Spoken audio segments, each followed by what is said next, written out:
Hello and welcome to the fourth video in our Year 9 Surds series. In this video, we'll be talking about a few examples, some easy and some hard, and just get accustomed to doing the different types of questions.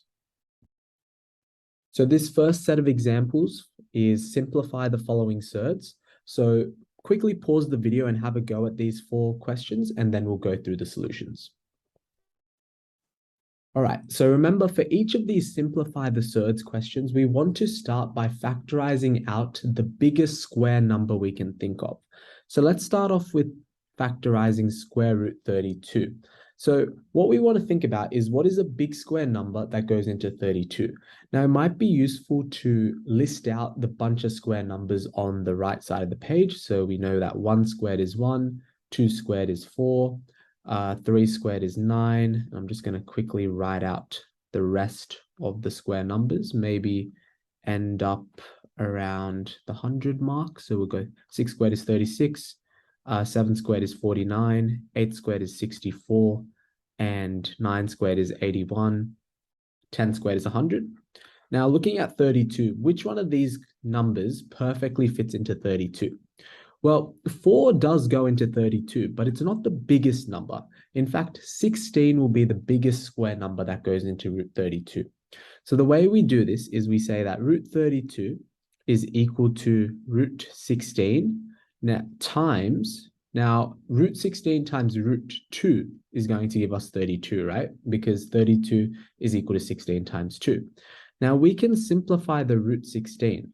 The square root of 16 is simply 4. So we can say it's 4 times square root of 2. Now that is the same as just saying 4 root 2. So our answer for question 1 would be 4 root 2. Now for question 2, root 72, we look through our list of square numbers and have a look at which one can go into 72. And 36 would be the option here. So we can say that root 72 is equal to root 36 times root 2. Now we know that the root 36 is going to simplify into 6. So we have 6 times root 2, and I'm just going to write that as 6 root 2 because that's just notation. Now we look at root 320. Now with root 320, we have a look at which number out of our list of square numbers goes into 320. In this case, it's going to be 64. So we can say that root 320 is equal to root 64 times, now we know 320 divided by 64 will be 5. So we say that root 320 is equal to root 64 times root 5. Now, the root 64 will simplify to 8. So we say that our answer is 8 root 5. Now we move on to question 4. We want to simplify root 243.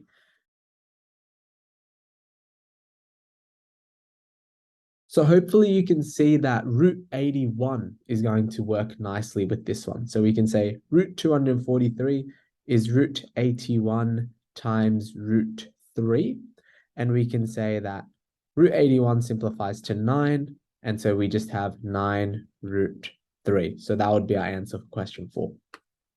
So here are a few more easy examples. So have a go, pause the video and unpause so we can go through the solutions. So to do all of these questions, we just need to come back to our 3 surd laws, which hopefully you remember from the previous video.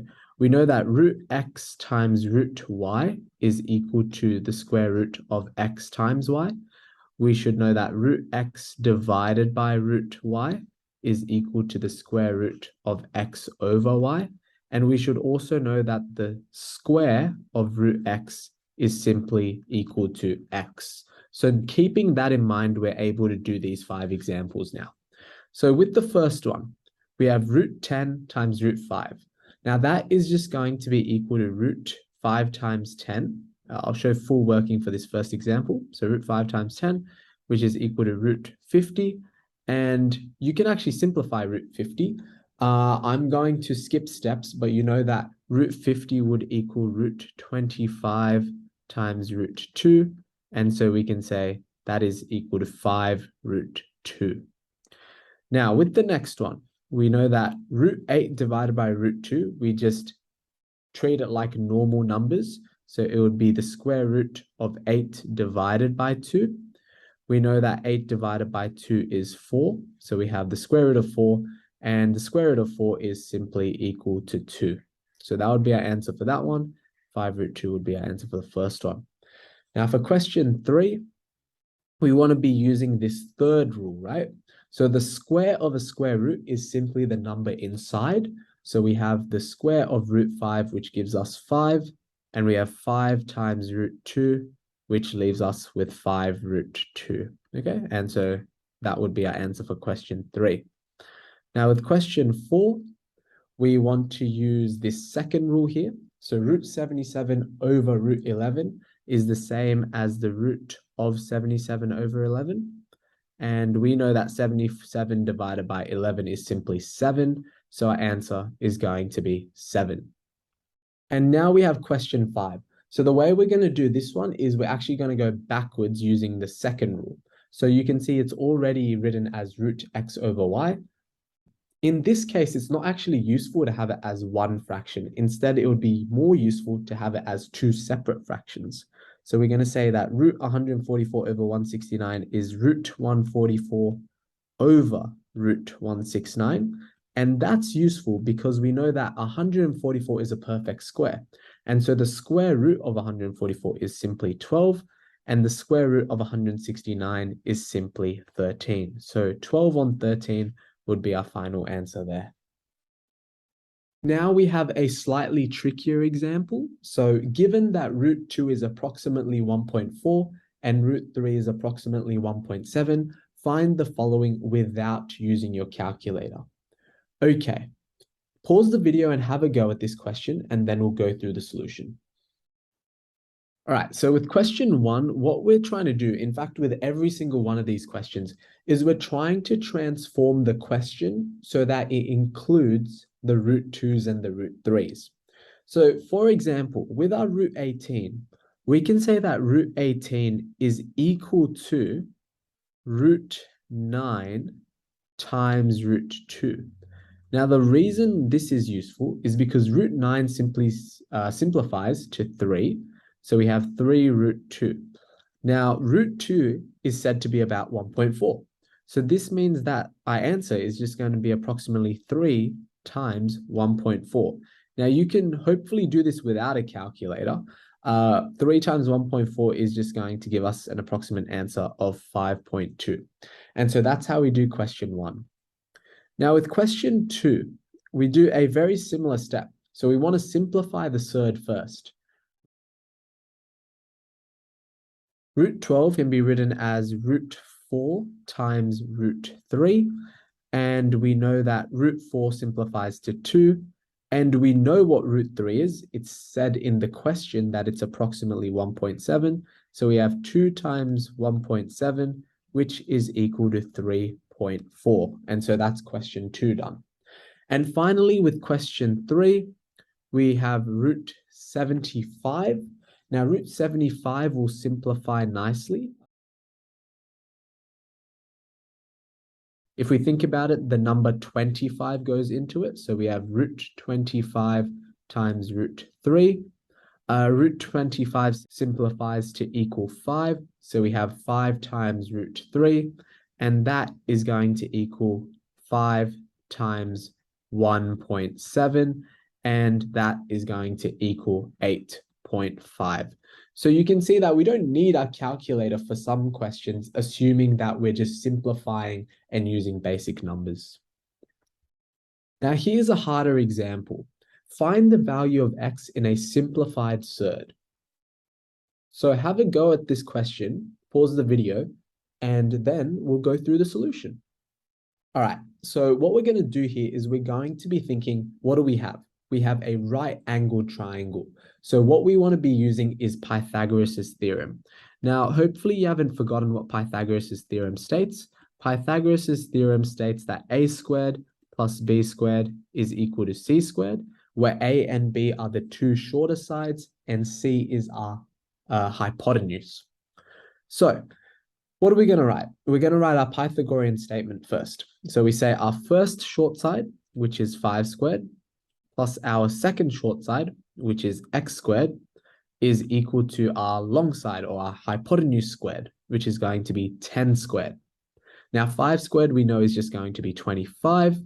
We know x squared just stays x squared for the time being.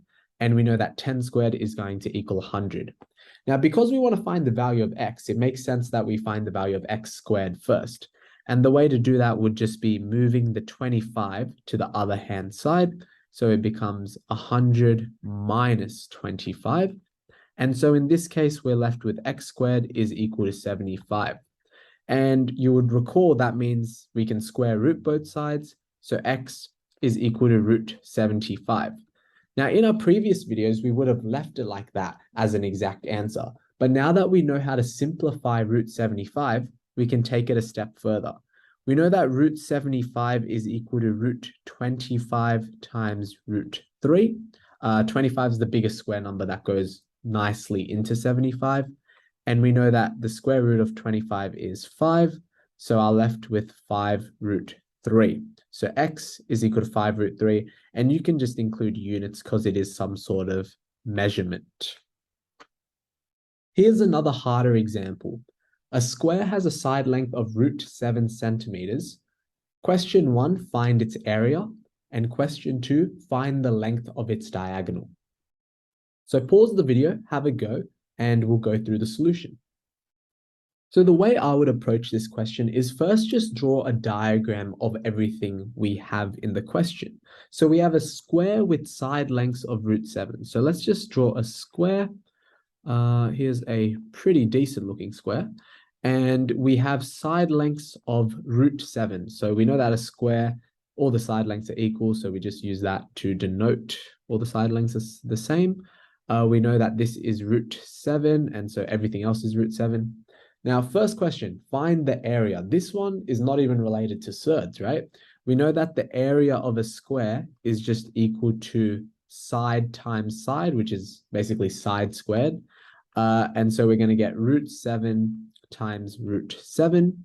We know that when you're squaring a root with itself, it just becomes whatever's inside. So we're left with 7. And remember, units, we're going to get centimeters squared.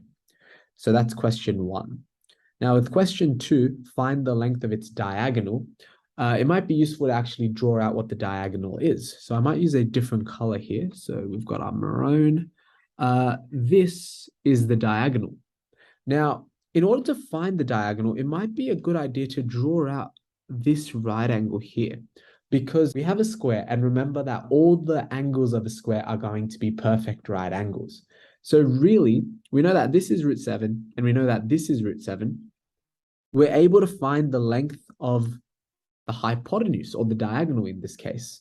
So let's just draw out what this triangle looks like over here. So we have root 7 and root 7. We have a right angle triangle, and let's call the diagonal D. So this is going to be D. So how do we find out D? Well, we're going to start off by writing our Pythagorean statement. So we're going to say root 7 squared plus our other short side squared, so root 7 squared is equal to D squared. We know that root 7 squared is just going to be 7, and so the same thing happens here, and that's equal to D squared.